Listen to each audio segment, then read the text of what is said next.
జగిత్యాల జిల్లా భీర్పూర్లో చోరీ జరిగింది. తెల్లవారుజామున 5 గంటలకు కాసం ఈశ్వరయ్య ఇంట్లోకి చొరబడ్డారు 4 దొంగలు.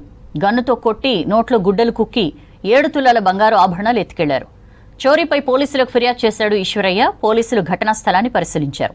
చోరీపై దర్యాప్తు చేస్తున్నామని చెప్పారు.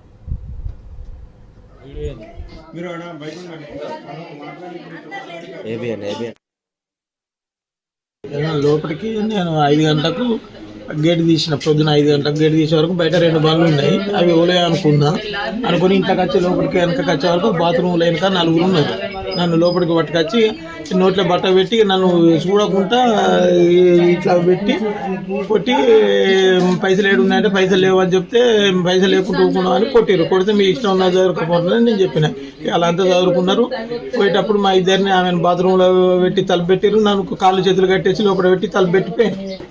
చేతి మీద ఒక బ్రాస్లైట్, 2 ఉంగురాలు, ఒక మెడల చైన్, ఆమె పుస్తల తాడును కమ్మలు, అది అందా 7 తులాలు.